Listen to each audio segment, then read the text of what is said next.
السلام علیکم ورحمۃ اللہ وبرکاتہ۔ پچھلے جمعہ کو میں نے کہا تھا کہ بہت سے ایسے گھرانے ہیں جو رمضان میں شاپنگ کرتے ہیں، رمضان میں ہی تفریح کرتے ہیں۔ امید کرتا ہوں بہت سے لوگوں نے باتوں پہ دھیان دیتے ہوئے شاپنگ کر لی ہوں گی۔ اگر جنہوں نے نہیں کی تو ان سے پھر میں معتبرانہ گزارش کرتا ہوں کہ رمضان میں ہر لمحہ عبادت کا ہے۔ یہ شاپنگ کا، گھومنے پھرنے کا، تفریح کا مہینہ بالکل نہیں ہے۔ ابھی بھی آپ کے پاس 9 دن ہیں، یا میں کہوں گا کہ 8 دن، ایک ہفتہ ہے۔ آپ کی شاپنگ رمضان کی ابھی کر لے، نہ کہ رمضان میں۔ دوسرا، میں نے التجا کی تھی ان لوگوں سے جن کے پاس ابھی زکوٰۃ تیار ہے، وہ اپنی اپنی زکوٰۃ دے کے فارغ ہو جائے، تاکہ جو غریب ہے وہ بھی آپ کے زکوٰۃ کے پیچھے چکر نہ مارتے ہوئے رمضان میں عبادت میں مشغول ہو جائے۔ تیسری یہ بات کہنی تھی کہ رمضان سے پہلے ہر چیز کی تیاری کر لے، کہ کسی سے لین دین ہے، کسی کا نقد ادھار ہے، کچھ سفر ہے، کہیں آنا جانا ہے، تو میں پھر آپ سے درخواست کروں گا کہ رمضان میں وقت نہیں ضائع کرتے ہوئے، ابھی شعبان کے آپ کے پاس 8 دن ہیں، یہ 8 دن میں آپ کس کو ملنا ہے، کس سے کچھ لینا ہے، کس سے کچھ دینا ہے، یا کسی کو کچھ سامان پہنچانا ہے، یا کچھ ذمہ داریاں ہیں، وہ پوری ذمہ داریاں آپ شعبان میں کر لیں، تاکہ رمضان کا ہر لمحہ آپ عبادت میں گزاریں۔ اب بات آئی رمضان کی، تو رمضان میں سب سے مین چیز اور سب سے اہم بات جو ہے وہ ہے روزہ۔ تو لفظ روزہ اگر آپ سمجھو تو روزے کا مطلب ہے رک جانا۔ روزے کا مطلب رک جانا۔ تو کس چیز سے رکنا؟ ہر بری چیز سے رکنے کا نام روزہ ہے، نہ کہ خالی پیٹ رہنے کا نام روزہ ہے۔ بہت سے لوگ پیٹ خالی رکھتے ہیں، باقی سب کچھ کرتے ہیں اور سمجھتے کہ ان کا روزہ ہو گیا۔ پیٹ کا روزہ ہی خالی روزہ نہیں ہے۔ روزہ اللہ کو خوش کرنے کے لیے، اللہ کی رضا کے لیے، ہر گناہ سے روکنے کا نام روزہ ہے، چاہے وہ آپ کے ہاتھ کی ہو، چاہے وہ آپ کے زبان کی ہو، چاہے وہ آپ کے آنکھ کی ہو، چاہے وہ آپ کے پیر کی ہو، چاہے وہ آپ کے خیالات کی ہو۔ آنکھ کا روزہ کیا ہے؟ ہر بری چیز کو نہ دیکھے۔ کان کا روزہ برا نہ سنے۔ زبان کا روزہ غیبت نہ کرے، چغلی نہ کرے، بری بات نہ کرے۔ ہاتھ کا روزہ کسی پہ ظلم نہ کرے۔ پیر کا روزہ گناہ کی طرف نہ بڑھے۔ پیٹ کا روزہ خالی رکھے۔ روح کا روزہ ہر برے خیالات سے رکے۔ یہ ہے روزہ۔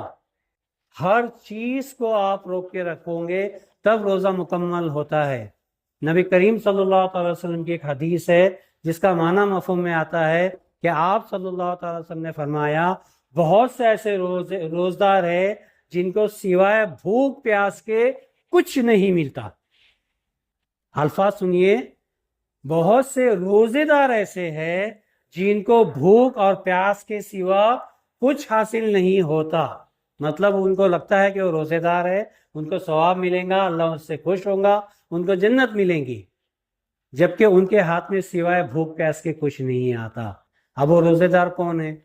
وہی جو گنہگار ہیں، جو روزہ رکھ کے جھوٹ بولتے ہیں، روزہ رکھ کے غیبت کرتے ہیں، روزہ رکھ کے چغلی کرتے ہیں، روزہ رکھ کے شروعات دن کا جھگڑے سے کرتے ہیں۔ یہ جو برائیوں سے روکنا چاہیے وہ برائیوں سے نہیں رکتے، وہ صرف بھوک اور پیاس سے رہتے ہیں۔ اور کچھ لوگ تو ایسے بھی ہیں جو دکھاوے کے لیے روزہ رکھتے ہیں کہ دیکھو بھائی میں نے روزہ رکھا۔ تو جس کے لیے وہ روزہ رکھتے ہیں وہ اس کو تعریف کرے، اس کی اتنی ہاتھ میں تعریف آئیں گی، ثواب نہیں آئے گا۔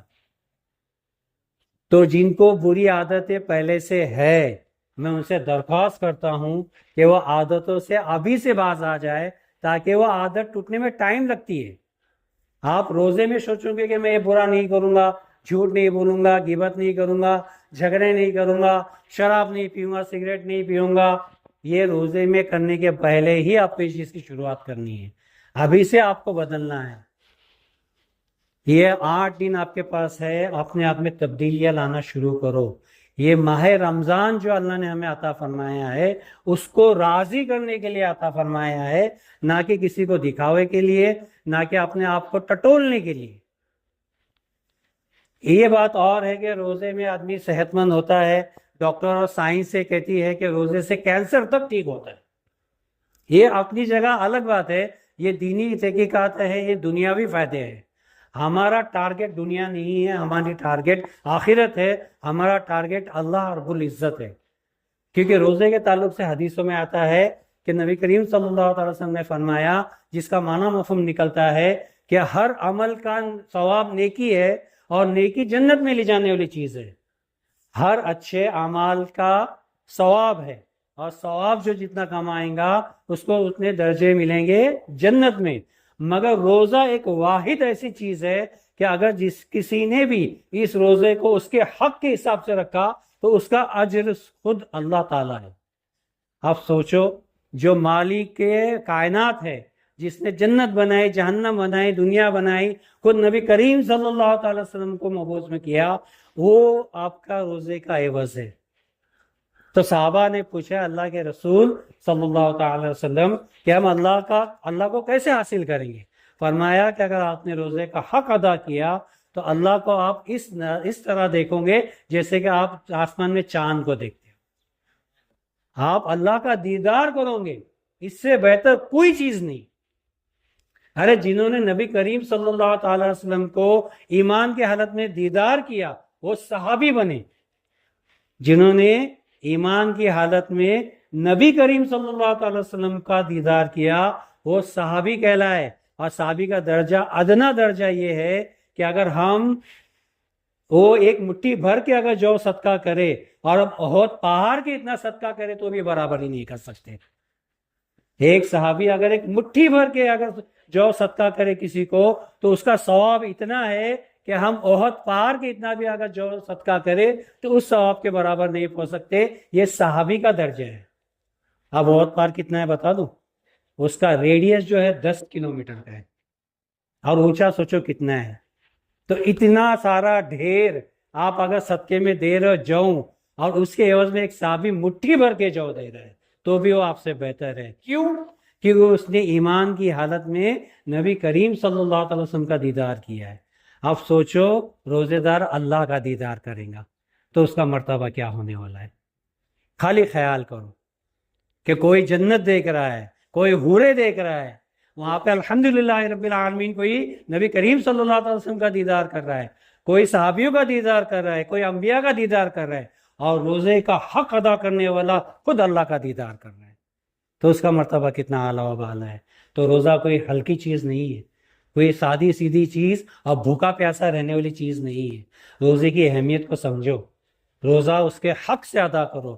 ہر چیز کا روزہ ہے، ہر چیز کا اس کا حق ادا کرنے کا ابھی سے پریکٹس کرو۔ اگر آپ جھوٹ بولتے ہو تو جھوٹ بولنا ابھی سے چھوڑ دو، چگلی کرتے ہو تو چگلی ابھی سے چھوڑ دو، جھگڑے فساد کی عادت ہے تو جھگڑا فساد ابھی سے چھوڑ دو، کاڑی کرنے کی عادت ہے، یہاں کی زبان میں بولتے ہیں مطلب پن مارنا، دوسرے کو دھکا دینا اور بازو ہٹنا، وہ کاڑی کرنے کی عادت ہوگی تو کاڑی کرنا چھوڑ دو، ایک دوسرے کے عوض برا سوچنا چھوڑ دو۔ ابھی سے پریکٹس کرو تاکہ آپ کا روزہ حق طریقے سے ادا ہو۔ پھر سے میں آپ کو دہراتا ہوں کہ روزہ صرف بھوکا پیاسا رہنے کا نام نہیں ہے، روزہ اللہ کو حاصل کرنے کا نام ہے، اور اللہ کو حاصل کرنے کے لیے اس کا حق ادا کرنا پڑے گا، اور اس کا حق آپ کے ہر عضو کا پرہیز ہے، ہر عضو کا پرہیز ہے۔ کوئی لڑکی ہے تو بال نہ جھڑکائے، بال جھڑکانا بھی گناہ ہے۔ کوئی آدمی ہے، لڑکا ہے تو غلط جگہ نگاہ نہ ڈالے۔ ایک چیز میں آپ کو تو آگاہ کر لوں، ابھی تنبیہ کر لوں کہ رمضان میں دیکھتا ہوں بہت سے بچے اور جوان اپنا ٹائم پاس موبائل پہ کرتے ہیں۔ میں آپ کو کھلے الفاظ میں کہتا ہوں یہ حرام ہے۔ کوئی مجھ سے دلیل مانگے تو میں دلیل دینے تیار ہوں۔ میں پھر سے دہراتا ہوں، رمضان میں روزے کے حالت میں اور اچھے دنوں میں کوئی بھی چیز، وہ چیز فتویٰ ہے کہ وہ چیز جو اللہ سے غافل کرے وہ حرام ہے۔ تو موبائل آپ کو اللہ سے اور اس کی عبادت سے غافل کرتا ہے۔ آپ روزے کی حالت میں اگر گیم کھیل رہے ہو تو یہ تقدن حرام ہے، کیونکہ آپ کا وقت ضائع کر رہے ہو، اور اسلام میں وقت ضائع کرنا حرام ہے۔ بہت احتیاط رکھے۔ بہت سے بچے سمجھتے ہیں میرے کو بھوک لگی ہے، میرے کو پیاس لگی ہے، خود ماں باپ اپنے بچوں کے ہاتھ میں موبائل دیتے ہیں اور گیم کھیلنے بولتے ہیں۔ جان لو آپ کے بچوں کے ساتھ حرام خوری کروا رہے ہیں۔ حرام خوری بہت ساری چیزیں ہیں، مگر بہت بڑی بڑی چیزوں کو ہم نے صرف حرام خوری سوچتے ہیں، اور چھوٹی چیزیں ہم دور انداز کرتے ہیں، نظر انداز کرتے ہیں، جبکہ وہ بھی حرام ہوتی ہے۔ اس میں سے یہ موبائل میں ٹائم پاس کرنا بھی حرام ہے۔ اس کی جگہ آپ تسبیح کرو، استغفار کرو، توبہ کرو، عبادت کرو، روزے میں سے ہو، قرآن پڑھو، نہیں کچھ کر سکتے چپ چاپ سو جاؤ۔ آپ کا سونا بھی عبادت ہے، مگر گیم کھیلنا آپ کا حرام ہے۔ میں پھر سے دہراتا ہوں کہ اگر آپ کا ٹائم پاس نہیں ہوتا، آپ کے بچے کا ٹائم پاس نہیں ہوتا، وہ روتا دھوتا ہے تو اس کے ہاتھ میں موبائل نہ دو، اس کو سونے بولو۔ اگر وہ عبادت نہیں کرتا، اگر عبادت کرے، تسبیح کرے، قرآن پڑھے، اچھی حدیثیں سنے، کوئی تلاوت سنے، وہ بہتر۔ اگر یہ بھی نہیں کر سکتا تو اس کو سلا دو، موبائل اس کے ہاتھ میں نہ دو۔ میں اپنی بات ختم